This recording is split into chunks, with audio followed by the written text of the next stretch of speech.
నా లైఫ్‌లో గుత్తి వంకాయ కూర చేయడం అనేది ఇదే ఫస్ట్ టైము విన్నాను. కానీ ఎప్పుడూ చేయలేదు.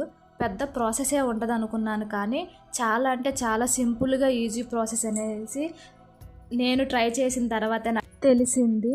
కర్రీ మాత్రం సూపర్ టేస్టీ అయితే వచ్చింది. నోట్లో పెట్టుకుంటే వంకాయని వెన్నపూస కరిగినట్టు కరిగిపోతుంది. అంత బాగుందనమాట గుత్తి వంకాయ కూర. ఆహా ఏమి రుచి తినరామై మరచి రోజు తిన్నా కానీ బోరే కొట్టనిది. ప్రాసెస్ని ఇప్పుడు చూద్దాం అనమాట. పుచ్చులు లేని వంకాయలను తీసుకుని శుభ్రంగా వాష్ చేసుకుని ముక్కలుగా కట్ చేసుకుని ఉప్పు వేసిన నీడల్లో కాసేపు ఉంచుకోవాలన్నమాట. ఇప్పుడు మసాలా ప్రిపేర్ చేయడానికి చూద్దాము.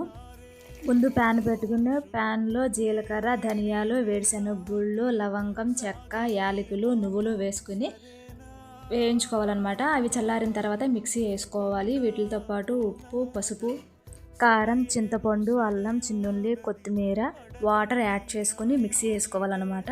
మిక్సీ వేసుకున్న తర్వాత ఉప్పు నీళ్ళల్లో ఉన్న వంకాయలను తీసి బయటికి వాటర్ అన్నీ ఒనిగిపోయిన తర్వాత మిక్సీ వేసిన స్టఫ్ని అన్నిటిని ఆ వంకాయల్లోకి కూర్చేయాలన్నమాట. లోపలికి కూర్చాలి, అన్నిటికీ చేసుకోవాలన్నమాట. అలా స్టఫ్ని కూర్చేయాలన్నమాట. ఇప్పుడు నెక్స్ట్ ఏం చేయాలంటే ఒక బాండీ పెట్టుకుని దానిలో ఆయిల్ వేసుకుని జీలకర్ర, ఎండుమిర్చి, పచ్చిమిర్చి, కొత్తిమీర, కరివేపాకు అన్నీ వేసుకుని వేయించుకోవాలి. వేయించుకున్న తర్వాత మనం స్టఫ్ చేసుకుని పెట్టుకున్న వంకాయల్ని ఇప్పుడు యాడ్ చేసుకోవాలి. అన్ని వంకాయల్ని యాడ్ చేసుకోవాలి. వంకాయల్ని యాడ్ చేసిన తర్వాత ఒక 5 మినిట్స్ ఆర్ 10 మినిట్స్ కుక్ చేసుకోవాలన్నమాట. కుక్ అయిపోయిన తర్వాత మిగిలిన పేస్ట్ను కూడా ఇప్పుడు ఈ వంకాయల్లో యాడ్ చేసుకోవాలి. ఆ పేస్ట్ని యాడ్ చేసుకుని దేవతలంతా దీవించిన ఈ బంధం ఇక్కడ ఇప్పుడు విడుతుంటే ఏ ఒక్కరు కూడా దిగిరారా.